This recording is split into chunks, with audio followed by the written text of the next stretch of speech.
Alex being with MMA Mania. I'm here with Jorge Masvidal, who's having another Gamebred Bareknuckle event next week, March 2nd. Jorge, how are you? Very good, my brother. Blessed to be here. It's a fucking great day. March 2nd is right around the corner. Me and my team put this shit together maybe 8 months ago, 9 months ago. We had Adam Belcher face Roy Nelson over here. We had Fabricio Verdun face Junior Dos Santos over here. The winners will meet at the top. We'll have our first crowned heavyweight champion. And whether it's Alan Belcher or Junior Dos Santos, both of those guys have a lot of fucking time invested in their sports. Both of those guys have earned their stripes. Both of those guys have put in fucking blood, sweat, and tears to get to where they're at. So I couldn't pick two better candidates to represent us for our heavyweight title bout that's going down March 2nd, the first ever in history. MMA bare knuckle. Don't miss out. If you're in Orlando at the Kia Center, don't fucking listen from your friends what happened that night. You better show up yourself and check it out for your damn self, because I promise you, from top to bottom, not just the main and the co-main event, but from top to bottom, I got some of the most aggressive guys, most skilled guys that have ever walked planet Earth, throwing down with no gloves. To quote John Anik, all roads have led to this, right? You're crowning your first ever Gamebred MMA heavyweight champion. First of all, I guess why was it important to put a heavyweight championship first instead of any other weight class? Well, as me and my team sat down and we're looking at our rosters, what was the most talent-filled divisions that we had and where we had the most depth.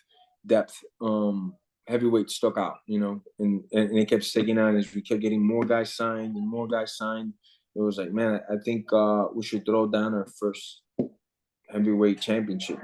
We have so many guys, and then we're reaching out to guys. Guys ain't free agents. Guys are hurt. Guys are booked. A lot of things are happening, and we're kind of like, maybe it shouldn't be heavyweight. And then to set off the curveball, I'm at the gym one day. JDS and me are teammates at American Top Team, and I've already been fucking shoving his head into lockers. Fucking, every time I see him, I cheap shot him, and then I run away from him because he's like 100 pounds bigger than me, and I'm fucking, just being an asshole, just pressing him all the time. When you gonna fucking sign with me? He's like, man, I'm signed over here. I'm talking over there. And then one day after practice, he comes up to me. He's like, yo, bro, I'm a free agent. What are we gonna do? And I'm like, you're a fucking free agent. Get the fuck out of here, bro. And this is all at the gym, and I'm hanging out and I'm chopping it up with him. On that same day, my business partner, matchmaker, and fucking the guy that pulls all the strings and runs the show with me behind the doors, Dean Tool, sent me a message, but I was training, I hadn't seen it. Telling me, you won't believe who's a free agent, and I see that message. I call him, I go, oh, what's going on, bro? I got to tell you about who I got. And he's like, wait. Guess who I just talked to? Their manager, and they said they're a free agent and they want to do MMA bare knuckle. And I go, who? And he says Fabricio Verdun. And on that same sentence, he can't believe that my next words are like, you won't believe that I just talked to JDS like about 2 hours ago, and he wants to come fight for us, and he's a free agent. Let's fucking do this tournament the right way. So then we get Fabricio Verdun versus JDS, as everybody knows that fight happened. Now we got Roy Nelson versus Alan Belcher. Belcher won a very close fight, very competitive fight. Now we got him fighting both in the finale, So I'm fucking static, man. I don't know which way this fight's gonna go. I can see it going many, many ways. I just love it, brother. Both guys are great ambassadors of the sport. This is how I look at it, kind of like Alan Belcher's had way more bare knuckle experience, right? Fighting in Yeah, BKFC, way more, way more. right? So it's not even comparable. But JDS has been a heavyweight his entire fucking career. Actually bigger, Yeah, way bigger. right. So he's bigger. That's one thing. Right, exactly. He's bigger. Um, I mean, I don't want to say more experienced, but he's bigger, got the more power. So like, I mean, and you kind of just said like you don't really know how this is going, but like I guess do you have to give kind of credence to Alan Belcher with the more bare knuckle because it's an entire different sport. It's an entire different sport. It's slightly different how you could block in gloved and no gloved, even in the hits that you could take and how you can get cut up. But what you said though is very close, because at the end of the day, JDS is a competitor. He got his one fight already, so he got his wins already in the MMA bare knuckle world. He knows what he's gonna get into now. But he does have a lot of size on Belcher, like you said. And if he could keep the fight outside, he could stay very pretty and kind of do what he did to Verdum and just jab and kick and move. And he has the endurance to do that. Belcher, on the other hand, especially as we've seen in the BK, he's got really fucking good at just getting inside and fucking ripping, man, and throwing power. That's why this fight, every time that I think about it, I get so many different thoughts and ideas. I turn into Doctor Strange and I start fucking visualizing all these possibilities that could happen. And I'm like, fuck, this is gonna be a fucking fight to remember, because I would think that, probably JBS would stay more on the outside, uses reach, uses distance, and Belcher's gonna work his way in the inside. But at some point, because I know both these guys, they're both gonna just fucking mutually agree to meet in the fucking middle and throw down, and it's gonna be the fucking greatest event, show, fight, period. Yeah, it's gonna be a good one. I'm really looking forward to it. In the co-main, you got Alex versus Chase. Is that a number one contender fight? Pretty Winner much. next, or do you have to kind of give Roy a shot? Because a lot of people That's another. believe That's another guy.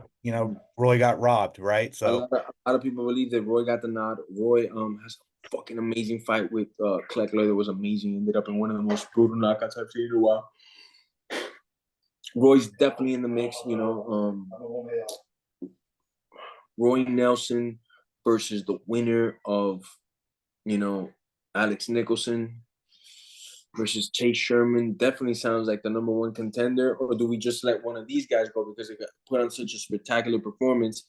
You get the next title shot, and freaking Roy Nelson gets. I don't know. I gotta sit down with the team and talk about that. But all I know is that at heavyweight, we have great matchup after great matchup after great matchup. We have some new. We have about two young guys that we just finished signing, very young guys. We're going to be releasing that news, I think, in a couple of weeks or March 2nd.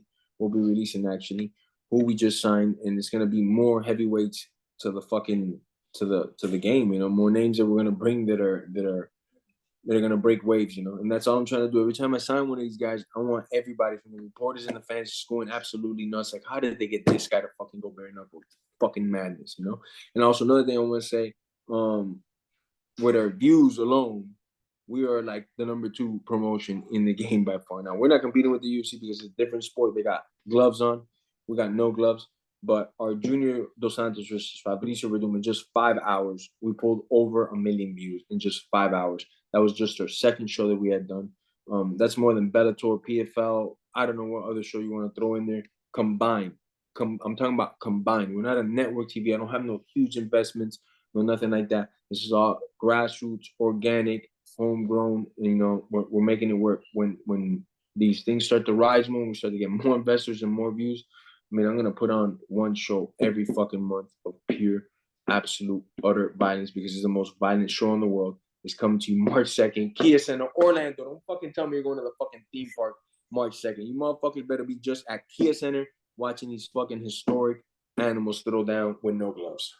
with that being said, yeah, I guess you kind of hinted that you want to put an event on every month, but what is the future of Gamebred MMA? Like, how many events do you want this year? We last year we were almost set in stone. There would be 12. We had some problems with some guys getting injured that we wanted to headline venues and stuff, so we dropped it to 8. We'll have 8 shows this week. We're gonna have 2 more champions crowned at 2 other different weight classes.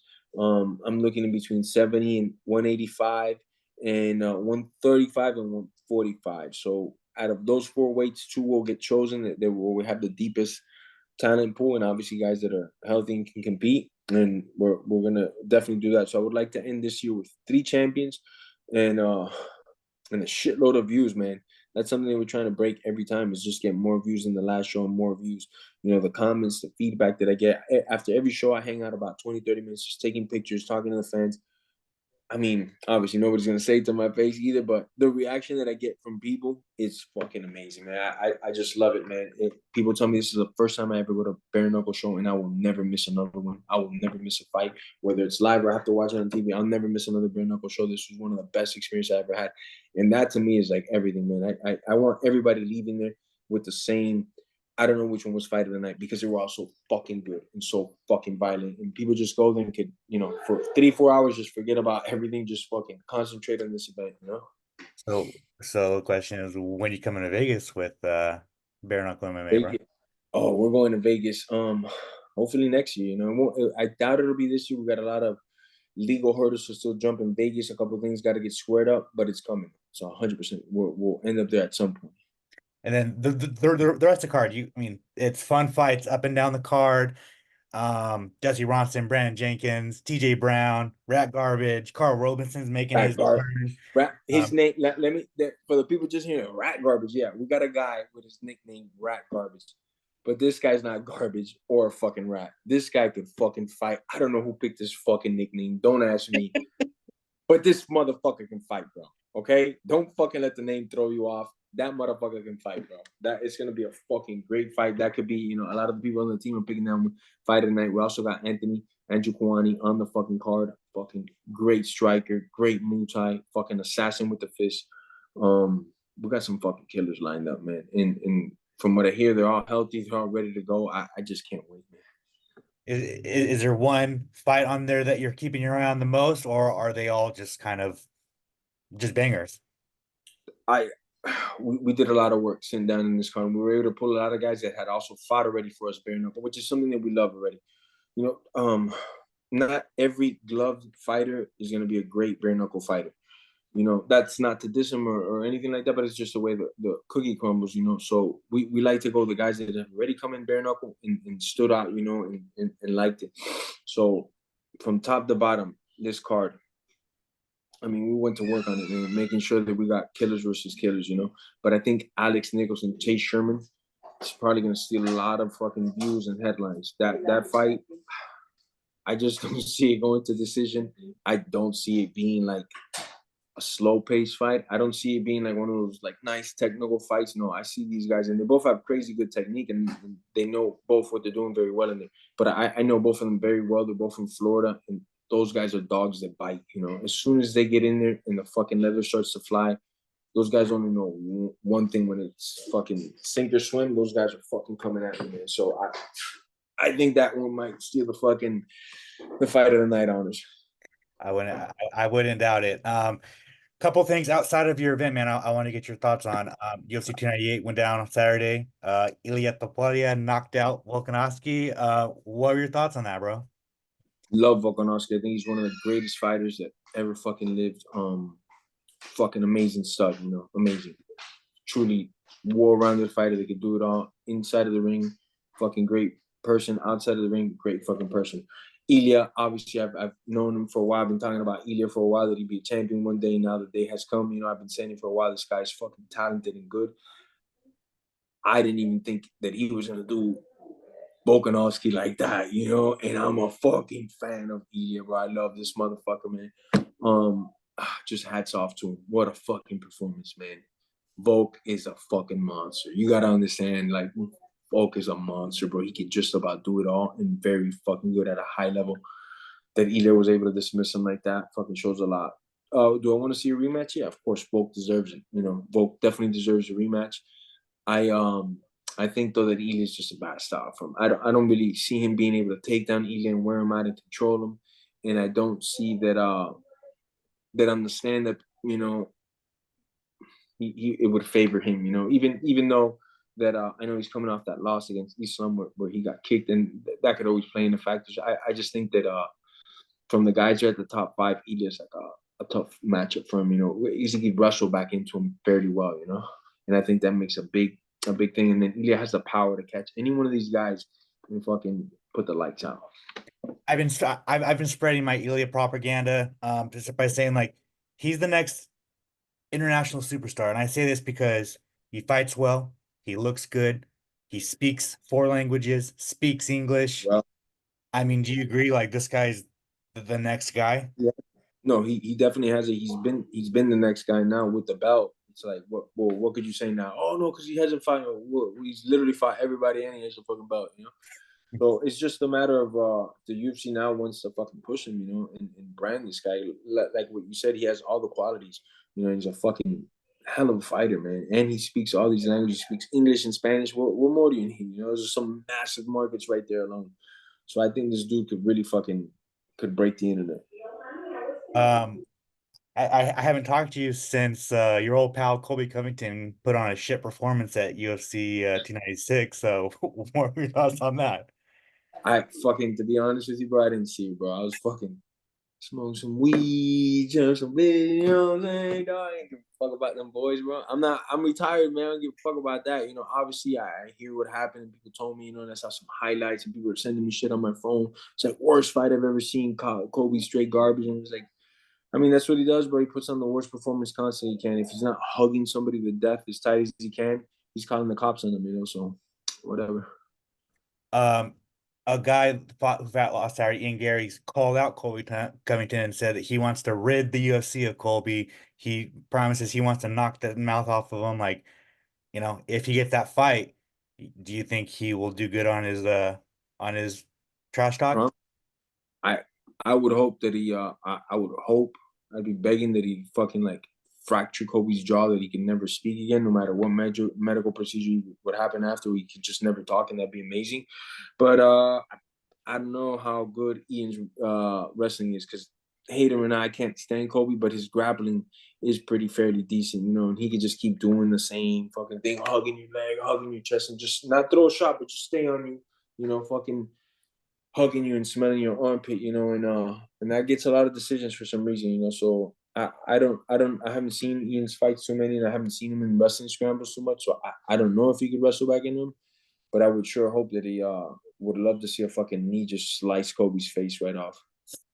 As a fan of boxing, Francis Ngannou's boxing, Anthony Joshua got another big mega million fight, but I think people obviously Anthony Joshua watched that Tyson Fury fight, so maybe he's figured out Ngannou. How do you see that fight going down? Do you give Francis a chance?